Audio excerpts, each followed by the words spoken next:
Solid waste management പ്രൊജക്ടിലൂടെ സംസ്ഥാന സർക്കാർ നടപ്പാക്കുന്ന വേസ്റ്റ് ടു എനർജി പദ്ധതിയിലെ അഴിമതിയെക്കുറിച്ച് സമഗ്രമായ അന്വേഷണം വേണമെന്ന് മുൻ കൊച്ചി മേയർ ടോണി ചമ്മണി. വിദേശ നിക്ഷേപകരെ കബളിപ്പിക്കുന്നതിനെക്കുറിച്ചും അന്വേഷണം വേണം.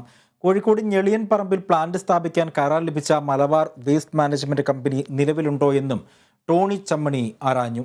ജപ്പാൻ കമ്പനിയായ JFE എഞ്ചിനീയറിംഗ് ലിമിറ്റഡുമായി സോണ്ട കമ്പനി പുതിയ കൺസോർഷ്യം ഉണ്ടാക്കാൻ ശ്രമിച്ചെന്നും ടോണി ചമ്മണി ആരോപിച്ചു. ടെൻഡർ നടപടികൾ സ്വീകരിച്ചു വരുന്ന വേസ്റ്റ് എനർജി പ്ലാന്റുകൾ സ്ഥാപിക്കുന്നതുമായി ബന്ധപ്പെട്ട പദ്ധതിയിലുള്ള ക്രമക്കേട്, അഴിമതി അത് വ്യാപകമാണ് എന്ന് പറയാൻ വേണ്ടിയാണ് ഞാൻ ഇന്ന് ഈ പത്രസമ്മേളനം വിളിച്ചത്. കോഴിക്കോട് ഞെളിയൻപറമ്പിലുള്ള വേസ്റ്റ് എനർജി പ്ലാന്റ് നിലവിൽ കൺസോർഷ്യം പാർട്ണർ ആയി ജർമ്മൻ കമ്പനി പിരിഞ്ഞു പോയതുകൊണ്ട് അത് നിലവിലില്ല കൺസോർഷ്യം.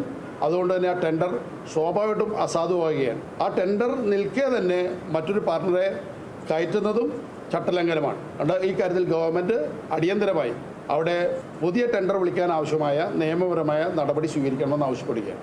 വിദേശ പങ്കാളികളെ മുഖ്യമന്ത്രിയുടെ ഓഫീസും ഗവൺമെൻറ്റിൻ്റെ സംവിധാനങ്ങൾ ഉപയോഗിച്ച് അദ്ദേഹം വരുതിയിലാക്കാൻ, പാട്ടിലാക്കാൻ ശ്രമിക്കുന്നു എന്നതാണ്. അത് വളരെ ഗുരുതരമാണ്. അപ്പോൾ അങ്ങനെ ഓരോരുത്തരെയും കേരളത്തിലേക്ക് ആകർഷിച്ച് അവരെ കബളിപ്പിക്കാനാണ് ശ്രമമെങ്കിൽ അത് കേരളത്തിൻ്റെ വ്യാവസായിക നിക്ഷേപ രംഗത്ത് വലിയ തിരിച്ചടി ഉണ്ടാവും. അതുകൊണ്ട് ഇത്തരം പ്രവണതകൾ കൃത്യമായി ഗവൺമെൻറ് അക്കാര്യത്തിൽ പരിശോധിക്കണം, ഇദ്ദേഹത്തിനെതിരെ നടപടി സ്വീകരിക്കണം.